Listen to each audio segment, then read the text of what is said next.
Hi everyone, स्वागत है आप सबका ग्रामर बूस्टर सीरीज डे 15 में। अगर आप एसएससी एमटीएस की तैयारी कर रहे हैं तो आज की वीडियो आपके लिए बहुत ही स्पेशल होने वाली है। प्रीपोजिशन एक छोटा सा टॉपिक है लेकिन पेपर में गेम चेंज कर सकती है। तो आज हम exam based tricks and rule सीखने वाले हैं। पहले हम देख लेते हैं कि आपके जो एसएससी एमटीएस में एग्जाम में है वो क्वेश्चन कहाँ कहाँ से बनते हैं। तो देखिए, सबसे पहले तो आपका बनता है सिनोनिम्स एंड एंटोनिम्स से। इरर डिटेक्शन आते हैं क्वेश्चंस में। इरर डिटेक्शन में कुछ भी हो सकता है, ग्रामर का जो पास्ट ऑफ पार्टिसिपल किसी को भी डाल सकता है, नाउन प्रोनाउन एडजेक्टिव्स किसी को भी आप इरर में वो फाइंड करने के लिए आ सकता है। इसमें आप कुछ कह नहीं सकते। फिल इन द ब्लैंक्स भी वैसा ही टॉपिक है, उसमें भी कुछ भी आ सकता है। वन वर्ड सब्स्टिट्यूशन एक है जिसका टॉपिक अभी मैंने नहीं करवाया, लेकिन मैंने नेक्स्ट डे अब अगले जब वीडियो आएगी तो इसका मैं टॉपिक लाने वाली हूँ। एक्टिव पैसिव मैं करवा चुकी हूँ मेरे वीडियो में, आप ग्रामर बूस्टर सीरीज में जाकर आप इसको देख सकते हैं। नेक्स्ट है आपका डायरेक्ट इनडायरेक्ट। ये टॉपिक भी मैं कवर करवा चुकी हूँ अपने grammar booster series day after में, जो भी चल रहा है हमारा अभी सीरीज जो चल रहा है। आज हमारा 15वां सीरीज है। तो पीछे का सीरीज आप अपना देखकर अगर आपको कोई दिक्कत है किसी टॉपिक में तो आप उसको क्लियर कर सकते हैं। आज का हमारा टॉपिक है प्रीपोजिशन। तो चलते हैं, हम देखते हैं प्रीपोजिशन को। देखिए, ग्रामर बूस्टर सीरीज डे 15 है आज हमारा।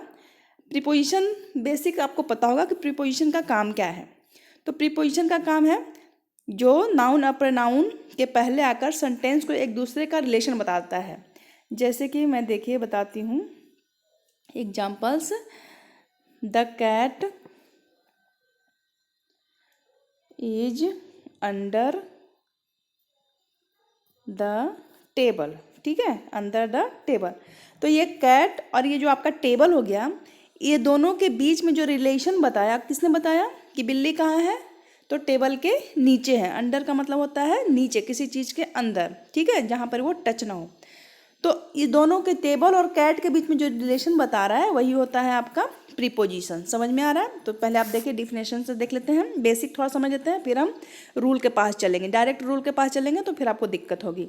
तो देखिए, जो नाउन प्रोनाउन के पहले आकर सेंटेंस को एक दूसरे का रिलेशन बताए उसे हम कह देते हैं प्रीपोजिशन। प्रीपोजिशन कौन कौन से होते हैं? In, on, at, to, from, with, by, for, of, बहुत सारे हो सकते हैं, बिहाइंड, है ना, ओवर, अंडर, इनटू, ये सारे प्रीपोजिशन के अंतर्गत हैं। हम धीरे धीरे सबको देखेंगे।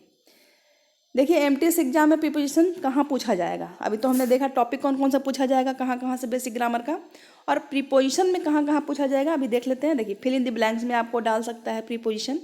इरर डिटेक्शन में भी डाल सकता है। मान लीजिए गलत प्रीपोजिशन फिल कर दिया, उसको आपको इरर को पहचानना है। सेंटेंस इंप्रूवमेंट करने के लिए कर देता है, तो वहाँ पर भी ये क्वेश्चन बनते हैं। वन वर्ड करेक्ट प्रीपोजिशन है ना, one word correct option choose करने में भी प्रीपोजिशन आपको आ सकता है। तो ये देखिए किस तरीके से आपको एग्जाम में प्रीपोजिशन पूछे जाएंगे। क्लियर है? अगर आपको मेरी बात समझ में आ रही है, क्लास अगर समझ में आने लगी हो तो कमेंट में यस जरूर लिखें। चलिए अब देखते हैं आगे। देखिए, जो पिछले पैटर्न के आधार पर जो एक्सरसाइज बनाई हूँ मैं, देखिए प्रीपोजिशन कैसे कैसे पूछा गया है। आप एक बार एक नज़र पहले देख लीजिए, फिर हम इसके बाद रूल्स को देखेंगे। ये देखिए, he is fond dash music. ठीक है, तो देखिए यहाँ पर सही ऑप्शन है ऑफ। ठीक है, हम जल्दी जल्दी देख लेते हैं ताकि हमारा वीडियो ज़्यादा लंबा ना हो। देखिए, सी इज अफ्रेड, अफ्रेड के साथ हमेशा ऑफ लगता है। She is afraid of dogs, उसे कुत्तों से डर लगता है। तो उसके, ये देखिए यहाँ, उसके और ये डॉग्स के बीच में रिलेशन कौन बता रहा है? ऑफ। तो यही होता है आपका प्रीपोजिशन। नेक्स्ट है the train arrived dash the station late. तो यहाँ पर होगा आपका अराइव्ड एट। ओके, नेक्स्ट देखते हैं, ही डिपेंड्स डैश हिज पेरेंट्स, है ना, तो किस पे डिपेंड्स है? तो डिपेंड्स ऑन। ठीक है, या अपॉन, ये दोनों ऑप्शन सही है। ठीक है, तो आप अगर आपका एग्जाम में ऐसा आता है तो आप ऑप्शन सी को करेक्ट करिएगा।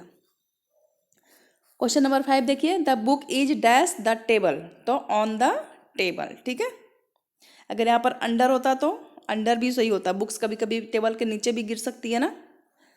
ठीक है, लेकिन यहाँ पर ऑन है ऑप्शन, तो आप ऑन ही लगाएंगे। क्वेश्चन नंबर 6 देखिए, she has been suffering, suffering हमेशा फ्रॉम के साथ आता है। She is suffering from fever since Monday.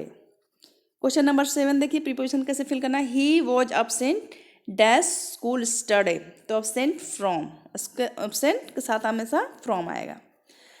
Question number 8 देखिए, आई एम गुड, किस में वो अच्छा है? In English? नो, अगर आप इन लिखते हैं तो आपका सेंटेंस बिल्कुल इनकरेक्ट है, आपको यहाँ पर एट लिखना होगा, at English. Question number 9, he is married, married के साथ हमेशा टू आता है, he is married to a doctor, ये भी रूल हम सीख लेंगे। Question number 10 and last question, this pen belongs, belongs के साथ टू आएगा, है ना, this pen belongs to me. चलिए अब हम समझते हैं अच्छे से, हमने देख लिया कि क्या क्या हमारा टॉपिक पूछा जाता है, किस तरीके से क्वेश्चन पूछा गया है या पूछा एक्सरसाइज हमने देख लिया। अब हम चीज़ों को समझते हैं और अपना ट्रिक्स पे चलते हैं। देखिए प्रीपोजिशन हमने सीख लिया, ये प्रीपोजिशन क्या होता है? जो नाउन प्रोनाउन के बीच में रिलेशन को बताता है, यहाँ तक ठीक है। हमने ये भी देख लिया कि प्रीपोजिशन कौन कौन से होते हैं, इन, ऑन, एट, चलिए मैं अंडरलाइन कर देती हूँ, in, on, at, by, with, for, from, to, between, amongst, ठीक है। अब हम थोड़ा सा समझ लेते हैं कि प्रीपोजिशन कितने तरीके से होते हैं, कितने तरीके के होते हैं, टाइप्स देख लेते हैं थोड़ा उनका। देखिए आपके एग्जाम में कभी कभी टाइप्स भी दे देता है कि ये प्रीपोजिशन जो यहाँ पे लगा हुआ है वो कौन सा प्रीपोजिशन है, ठीक है, कोऑर्डिनेट है, सबऑर्डिनेट है कि कोरिलेटिव है, तो ये पहचानने में भी आपको दिक्कत ना हो, हम पूरी तरीके से तैयार होना चाहते हैं, ठीक है। तो देखिए पहला हम देखते हैं प्रीपोजिशन ऑफ टाइम, ठीक है। तो देखिए प्रीपोजिशन ऑफ द टाइम कौन कौन सा होता है, ये याद रखिए, अगर एट है, ऑन है, इन है, सिंस है, फॉर है ना, तो ये सब टाइम के साथ यूज होता है। जैसे कि एट होता है आपका टाइम, जैसे 5 PM, ऑन होता है डे के साथ, जैसे कि ऑन ट्यूसडे, ऑन मंडे, इस तरीके से ऑन का यूज करते हैं। डेट भी लिख सकते हैं, ऑन 2 अक्टूबर, है ना, एंड 5 नवंबर, इस तरीके से। इन का यूज कहाँ पे होता है? मंथ्स में, है ना, इन जनवरी, इन फरवरी, है ना, इन ईयर 2029, इस तरीके से हम यूज करते हैं। तो देखिए एट, ऑन, इन का और सिंस, फॉर वगैरह का, सिंस का भी यूज होता है टाइम के लिए जब परफेक्ट टाइम हो, पॉइंट ऑफ टाइम, और फॉर के लिए पीरियड ऑफ टाइम के लिए। तो देखिए प्रीपोजिशन ऑफ द टाइम कौन कौन सा हो गया? At, on, in, since and for. चलते हैं क्वेश्चन नंबर 2 पे। पहले एग्जाम्पल देते हैं, एग्जाम्पल देख लीजिए, जैसे हमने अभी बताया, आपको बोल के बताया है, देखिए लिख के भी समझ में आता है। एट 6 o'clock है तो उसके साथ हम एट लगाएंगे। मंडे है, मंडे हो, ट्यूसडे हो, है ना, इस तरीके से तो आपको ऑन लगाना है, ठीक है ना। जुलाई हो, अगस्त हो, सितंबर हो, अक्टूबर हो, तो उसके साथ आपको इन लगाना है। 2019 हो, 2026 आने वाला है, हैप्पी न्यू ईयर, तो इस सब के साथ हम क्या लगाएंगे? इन लगाएंगे। क्लियर हो रहा है आपको? टाइप्स 2 देखते हैं, प्रीपोजिशन ऑफ द प्लेस, जगहों के लिए हम क्या क्या चीज़ें यूज करते हैं। 1 सेकेंड, ये देखिए जगह, अगर हमें किसी जगह को शो करना है तो उसके लिए हम इन, ऑन और एट, ये भी तीनों यूज करते हैं, ठीक है। कैसे? जैसे देखिए इन इनक्लोज्ड एरिया, अगर मान लीजिए एरिया बहुत क्लोज्ड है, ठीक है ना, तो उसके लिए हम इन यूज करते हैं। सरफेस के लिए, मान लीजिए सरफेस से खुला है तो उसके लिए हम ऑन यूज करते हैं। और एग्जैक्ट पॉइंट है कि नहीं, मैंने ये पार्क है तो इसके अंदर यहीं पे, तो अगर एग्जैक्ट पॉइंट दिया तो उसके लिए हम एट यूज करते हैं। एग्जाम्पल से समझिए, जैसे कि ये देखिए हमारा कमरा है, हमारा कमरा क्या है? क्लोज एरिया है ना, तो उसके लिए हमने क्या यूज किया? इन। इसके लिए हमने क्या यूज किया? इन। टेबल है, टेबल कैसा होता है? ओपन सरफेस होता है, खुला सरफेस, तो उसके लिए हमने यूज किया ऑन। उसके लिए हमने क्या यूज किया? ऑन। और गेट, हमें पता है कि हमारे दरवाजे पे ही, हमारे गेट पे ही होना है ये चीज़, वो खड़ा है चाहे कुछ है, तो वहाँ पर हम लगाएंगे एट। क्या लगाएंगे? एट। तो ये तीनों चीज़ आपको समझ में आया, closed area, open area and exact point. Clear? Next देखते हैं प्रीपोजिशन ऑफ डायरेक्शन। डायरेक्शन देखिए, डायरेक्शन कौन कौन सा होता है आपको पता है? ठीक है। डायरेक्शन के लिए हम क्या क्या यूज करते हैं? डायरेक्शन के लिए हम to, into, onto and towards, ये 4 हम यूज करते हैं। जैसे कि एग्जांपल समझिए, ही वेंट टू स्कूल, है ना, अब स्कूल जाएगा तो कोई ना कोई डायरेक्शन में उसका स्कूल होगा, है कि नहीं। The boy jumped into the river, कहाँ से जंप करेगा? ऊपर से नीचे, डायरेक्शन बता रहा है, ऊपर से नीचे इसने पूल में जंप कर दिया, ठीक है। तो ये डायरेक्शन के लिए हम कौन कौन सा देखें? In, into, onto and towards. Clear है?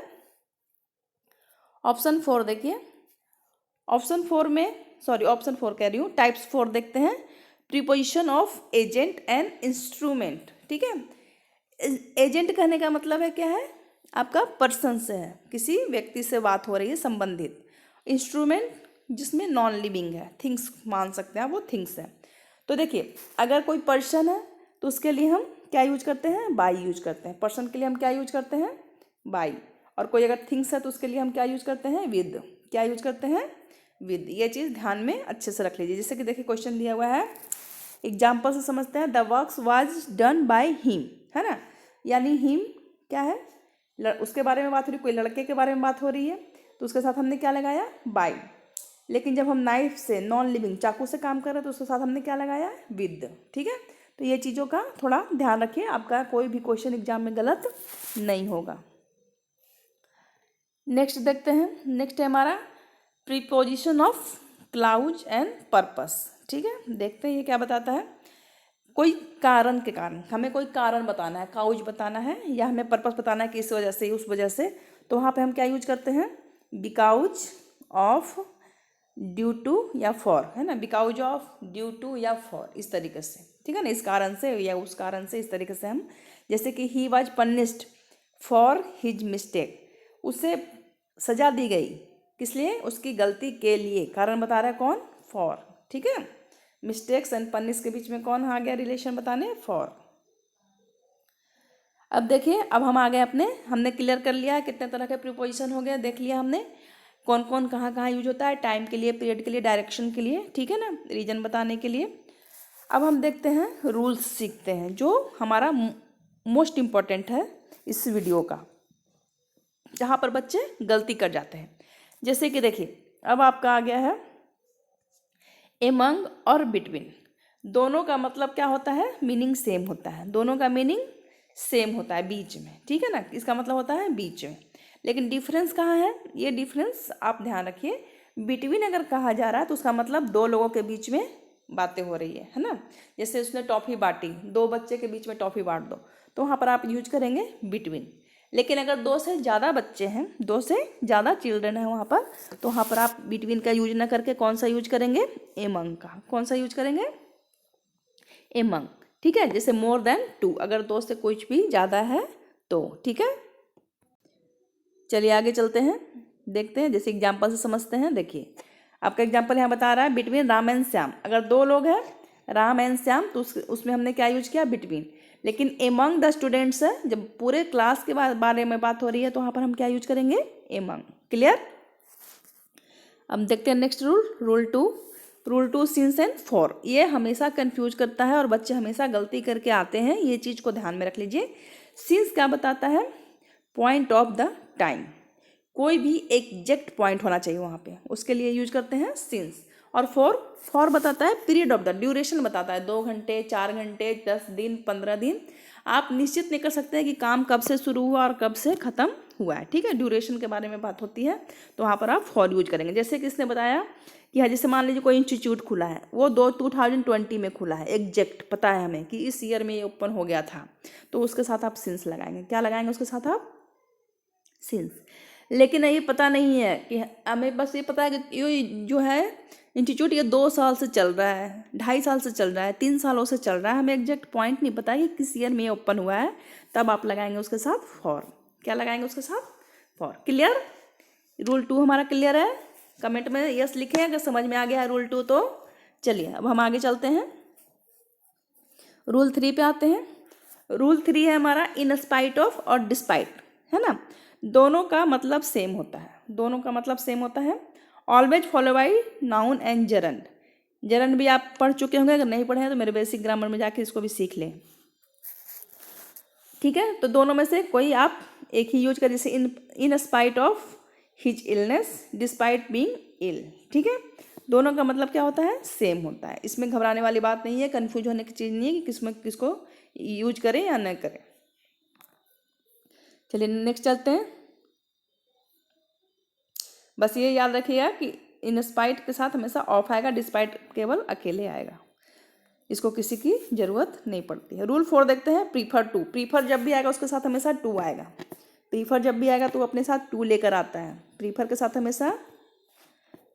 हमेशा टू आएगा। क्लियर। जैसे कि देखिए, आई प्रीफर टू कॉफ़ी, मैं चाय को ज़्यादा पसंद करूँगा किसके, कॉफ़ी से। ज़्यादा चाय को पसंद करूँगा, है ना। I prefer to you than I prefer to you him, है ना, मैं उससे ज़्यादा तुम्हें पसंद करूँगा। इस तरीके से आई लाइक, है ना, इस तरीके से आप बोल सकते हैं। प्रीफर के साथ हमेशा टू याद रखता है। जहाँ भी प्रीफर देखें वहाँ देखें टू है कि नहीं, अगर टू नहीं है तो वो एरर है। क्लियर। चलिए नेक्स्ट रूल 5 देखते हैं। रूल 5 है गुड के साथ एट, बैड के साथ भी एट। हमेशा आप गुड अगर है तो उसके साथ एट आएगा, बैड के साथ भी हमेशा एट प्रीपोजिशन आएगा। क्लियर। जैसे he is good at maths, वो मैथ्स में अच्छा है, ठीक है। यहाँ पर कभी भी भूल के आप इनका यूज नहीं करें, ये आपका एरर हो जाएगा। क्लियर। चलिए चलते हैं नेक्स्ट। रूल 6 हमारा देखिए आ गया है। अफ्रेड के साथ हमेशा ऑफ आता है। अभी हमने देखा था अफ्रेड के साथ हमेशा क्या आएगा, ऑफ यूज होगा। और फोन के साथ भी हमेशा क्या यूज होगा, ऑफ। याद रखिए किसके किसके साथ, अफ्रेड एंड फोन के साथ हमेशा ऑफ आएगा, ठीक है। अगर ऑफ के अलावा कुछ और लिखा हुआ है तो आपका एरर है। ये रूल याद रखिए। रूल हमेशा कैसे याद रहेगा, आप जितनी प्रैक्टिस करेंगे रूल आपको उतना ज़्यादा ही क्लियर होगा, ठीक है। एक बार रूल सीखेंगे, अगर दोबारा नहीं प्रैक्टिस करेंगे आप भूल जाएंगे, ठीक है। फिर एग्जाम में फिर कंफ्यूज होते रहेंगे कि मैम ने क्या बताया था, हमने क्या प्रैक्टिस की थी, हमें याद ही नहीं आ रहा है। तो उसके लिए आपको मेहनत करनी पड़ेगी। अगर सिलेक्शन चाहिए तो आपको जी जान लगाना ही पड़ेगा। और आपको पता है कि ये इंग्लिश जो है आपको मेरिट दिला सकता है, क्योंकि मेरिट आप पे बनती है। इंग्लिश से आजकल मेरिट बन रही है, पता है ना आपको, ठीक है। आपका जीएस और इंग्लिश ये इम्पोर्टेंट हो गया है। चलिए चलते हैं। तो हमने क्या देखा कि अफ्रेड और फोन के साथ हमेशा ऑफ होना चाहिए। रूल 7 क्या कहता है कि एग्री के साथ देखिए क्या क्या हो सकता है, कब हो सकता है। एग्री के साथ विद भी हो सकता है, एग्री के साथ टू भी हो सकता है, लेकिन कब, अगर एग्री किसी पर्सन के साथ आता है, ठीक है ना, एग्री विथ मी, है ना, एग्री विद मी, तो वहाँ पर विद आएगा। एग्री के साथ क्या आएगा, विद। अगर कोई पर्सन आता है, कोई लिविंग, याद रखिए लिविंग आता है तो। और अगर कोई प्लान या आइडिया आता है, ठीक है ना, एग्री टू आर्टिकल्स, है ना, एग्री टू डॉक्यूमेंट्स। तो इस तरीके से अगर कुछ आता है तो उसके साथ हमेशा टू आएगा, ठीक है। तो याद रखिए कि अगर एग्री पर्सन के साथ आता है तो विद के साथ आएगा, अगर किसी प्लान और आइडिया के साथ आता है तो वो टू के साथ आएगा। क्लियर है रूल 7। ये 8 रूल है ना, ये आपकी ज़िंदगी बदल सकता है। पेपर में जब आप एग्जाम देने जाते हैं ना, आपका एक एक नंबर मायने रखता है उस समय, ठीक है। चलिए रूल 8, लास्ट रूल सीखते हैं। रूल 8 हमने ये देखा है, हमेशा याद रखिए शादी सबकी होती है और शादी के साथ हमेशा टू याद रखिए। मैरिड के साथ हमेशा टू ही प्रीपोजिशन आता है, इसके अलावा कोई प्रीपोजिशन यूज नहीं होता है। She is married to him, she is married to you, she is married to her, he is married to her. इस तरीके से मैरिड के साथ हमेशा टू का यूज होता है। तो ये 8 रूल है। अगर ये 8 रूल आप कवर कर लेते हैं आज, तो आपका प्रीपोजिशन पे पकड़ बन जाएगी। आपके क्वेश्चन एरर कभी भी गलत नहीं होंगे, आप उसको डिटेक्ट कर पाएंगे एग्जामिनेशन में, ठीक है। अब हम एक्सरसाइज लगाते हैं, क्योंकि पढ़ने से तो काम होगा नहीं, एक्सरसाइज तो लगानी ही पड़ेगी। देखिए एक एक्सरसाइज मैं लगाती हूँ आपके साथ और एक एक्सरसाइज आपके लिए होगा, ठीक है, जो कि आप प्रैक्टिस करेंगे। आंसर भी मैंने डाल रखा है, आप उससे चेकआउट भी कर सकते हैं। जैसे कि देखिए ही इज गुड, अभी हमने देखा था कि गुड के साथ हमेशा क्या आता है, एट। गुड के साथ क्या आता है, आप बताइए, एट, ठीक है। पहला एरर क्लियर। दूसरा देखिए, द बॉय जम्प्ड। अब जंप देखिए क्या आएगा, हमने अभी देखा था एक की डायरेक्शन के लिए क्या आता है, इनटू। डायरेक्शन के लिए हमने क्या यूज किया था, इनटू। और जब भी कोई चीज़ मोशन में हो, क्या है, मोशन में हो, तो उसके लिए हमेशा इनटू यूज होता है, ठीक है। अगर वो कमरे में शांत बैठा है तो हम इन यूज करेंगे, ठीक है। She is in sitting in the room. लेकिन अगर वो मोशन में है, चल रहा है कमरे में, या फिर वो जंप कर रहा है, तो इस तरीके से हम इनटू यूज करते हैं, ठीक है। नेक्स्ट क्वेश्चन नंबर 3 देखते हैं। देखिए यहाँ पर तो बताने की जरूरत ही नहीं है मुझे, एग्जैक्ट ईयर लिखा हुआ है तो उसके लिए साथ क्या आएगा, सिंस। क्लियर। नेक्स्ट 4 देखते हैं। डिवाइड द स्वीट्स चिल्ड्रन, हमें डिवाइड करना है, लेकिन 2 नहीं है, बहुत सारे बच्चे हैं, तो उसके साथ क्या आएगा, एमंग आएगा। क्लियर।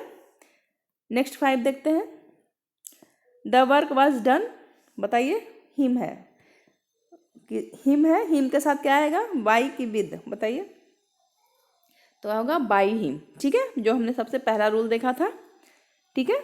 नेक्स्ट क्वेश्चन नंबर 6, चलिए 6 नहीं है, ये 5 क्वेश्चन मैंने आपको प्रैक्टिस करवाए, जो हमने अभी पढ़ी है वो हमने प्रैक्टिस कर लिया। एक प्रैक्टिस सेट मैंने आपके लिए लगा रखी है जो आपके पेपर के हिसाब से है।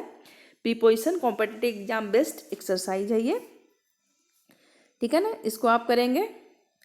अगर आप स्क्रीनशॉट लेना चाहते हैं तो स्क्रीनशॉट ले लें, वीडियो रोक के पढ़ना चाहते हैं तो वीडियो रोक के पढ़ लें, कर लें काम और आंसर मैच कर लें, या फिर अभी टाइम नहीं है आपके पास तो आप डाउनलोड करके भी रख लें, जब टाइम मिले उसको आप लगा लें। लेकिन मैं बस चाहती हूँ कि आप उसको करें, ठीक है, ताकि कहीं भी आपका 1 नंबर या 2 नंबर की वजह से आपका कहीं भी कुछ भी दिक्कत ना है, आपका सिलेक्शन ना रुके। बस मैं यही चाहती हूँ और कोई बात नहीं है। अगर आपका कोई भी टॉपिक वीक है तो ग्रामर में आपका सिलेक्शन रुक सकता है।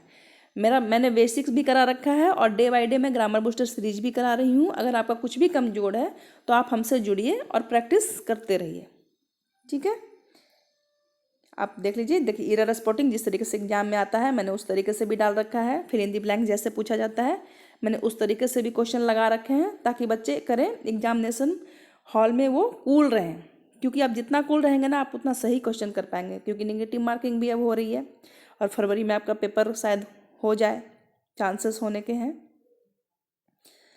क्योंकि अभी दिल्ली पुलिस के एग्ज़ाम ख़त्म होंगे, फिर आपके हो सकते हैं पेपर शुरू हो जाएंगे, डेट आ ही जाएगी आपकी भी। तो जोर शोर से लगे रहिए। ये देखिए चूज़ द करेक्ट भी मैंने डाले हैं, ठीक है। ये टोटल 15 क्वेश्चन आपके लिए है। और देखिए आंसर मैंने अलग से डाला है, आप उसको मैच कर सकते हैं कि आपका कितना सही हो रहा है, आप क्लास समझ पाए हो या नहीं समझ पाए हो, ठीक है। तो अगर क्लास आपको अच्छी लगी हो तो लाइक शेयर एंड सब्सक्राइब करना बिल्कुल ना भूलें, ठीक है। मैं मिलती हूँ फिर नेक्स्ट वीडियो में स्कोरिंग टॉपिक के साथ। तब तक के लिए thank you and keep practising. Thank you.